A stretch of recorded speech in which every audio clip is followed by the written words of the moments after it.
Yay! Aliman tama-tama mindset, mind banggits.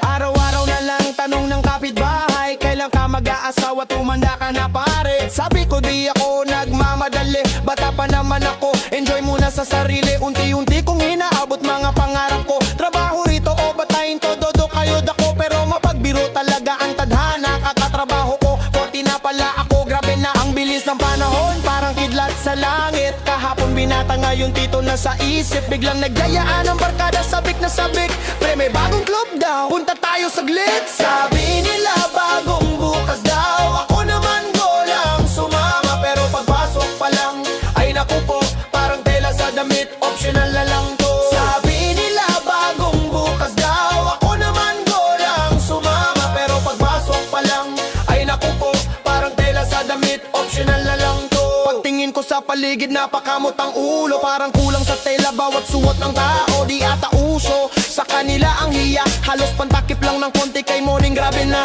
Sabi ko, aray ko bossing, parang di na kaya ng puso at mata ko. Uwi na ako pre, pass muna dito, baka ma-high blood ako, di pa handa ang edad ko. Biglang tawanan ng barkada, tawa ng tawa, bakit uuwi agad? Maaga pa sabay tanong nila na parang may hamon.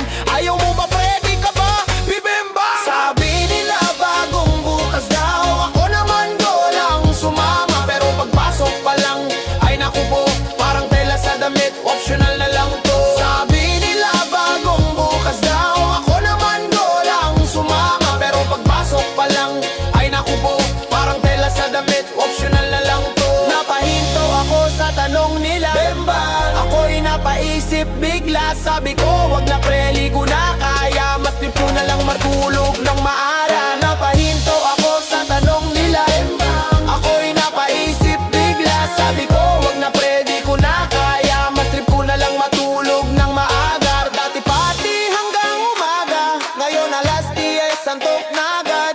Dati todo bembang ang gusto, ngayon back pain ang bida sa kwento ay para sa mga batang puso.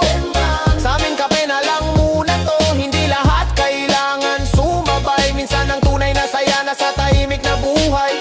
Kaya sa nagtatanong kung kailan ako mag-aasawa, relax lang po, di naman ito karera. Kung may bembang man sa buhay ko ngayon, alam clock na lang sa umaga, sapat na yon.